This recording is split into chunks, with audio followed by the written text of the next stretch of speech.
안녕하세요. 책 읽어주는 아빠입니다. 이번에는 세계 금융위기에서 깨달았다.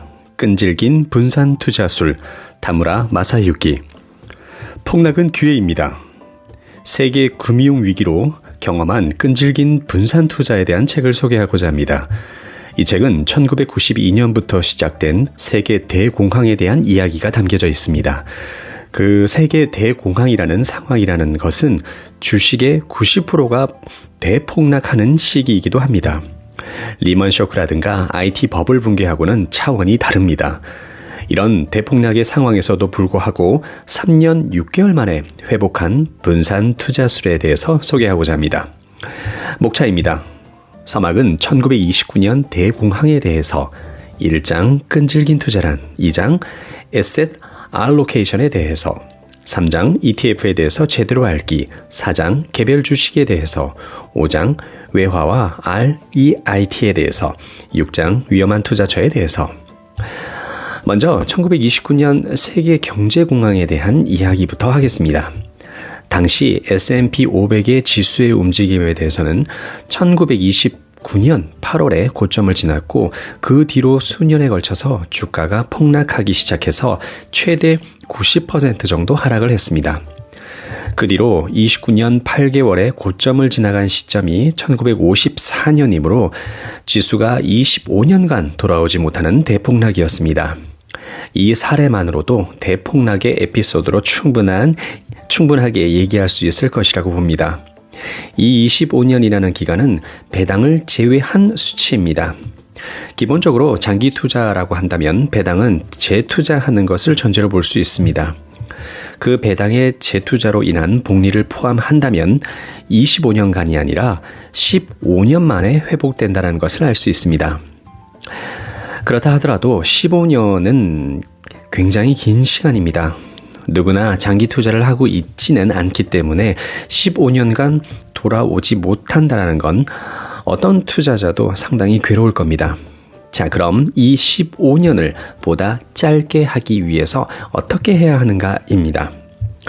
세 가지 포인트를 실시하는 것이 중요합니다. 포인트 1, 자산을 분산합시다. 이건 예를 들어서입니다만 미국 주식 50%, 미국 채권 50%로 분산하는 겁니다. 이렇게 한다면 자산이 돌아오는 시간이 15.5년에서 7년으로 개선이 됩니다. 거의 절반이 되는 거죠. 자산 클래스를 분산하자는 것이 하나의 포인트입니다. 포인트 2. 자산 클래스를 분산했다고 한다면 50% 대 50%의 비율이 변경하게 됩니다.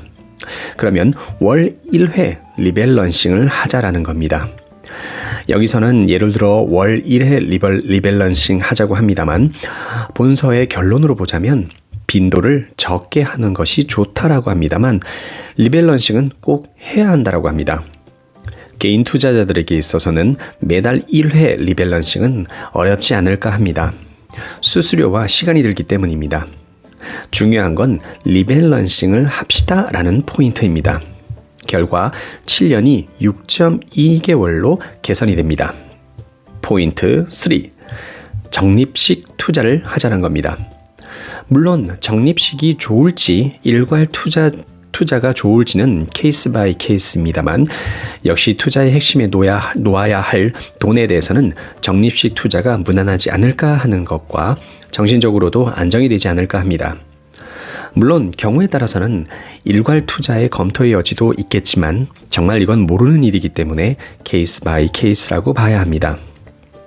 하지만 폭락이 벌써 왔다는 측면에서는 최악의 상황을 생각한다면 적립식 투자를 해두는 것이 그 뒤에 운영함에 있어 개선이 되는 것으로 결론이 나오고 있습니다. 결과 6.2년은 3년 9개월로 개선이 되었다는 겁니다. 시장의 최대 폭락 시장임에도 불구하고 상기 3가지 포인트를 실시한다면 3.9년이라는 단기간에 자산을 회복시킬 수 있다라는 결론이 됩니다. 이것은 자산을 지키기 위한 상당히 중요한 지식이라고 생각합니다. 또 다른 하나는 폭락은 사실은 기회라고 보는 견해도 있습니다. 이것은 자산의 분산, 시간의 분산을 통한 적립식 투자를 한다면 어느 정도 낮은 시점은 있지만 결국 장래의 리턴이 늘어난다고 볼 수 있습니다. 반대로 생각한다면 폭락되는 기간이 없다고 한다면 일괄 투자가 좋습니다. 장기적으로 희망이 보이는 곳이라면 일괄 투자도 하나의 좋은 방법은 될 수 있습니다. 하지만 불투명하고 앞으로 어떤 일이 일어날지 모른다라고 한다면 적립식 방식이 폭락을 기회로 바꿀 수 있기 때문에 적립식 방식이 좋다고 할 수 있겠습니다.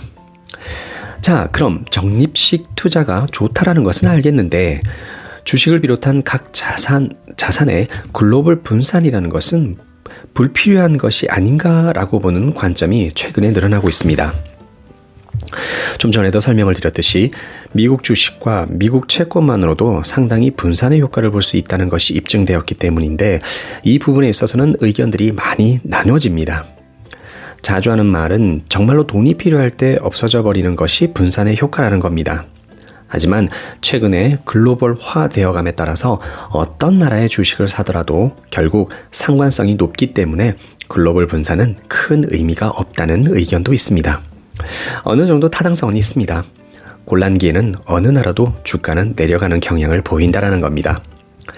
곤란기가 상관성이 높아진다는 의미는 글로벌 분산이라는 지역별뿐 아니라 자산과도 어느 정도 연관이 있다고 볼 수 있습니다.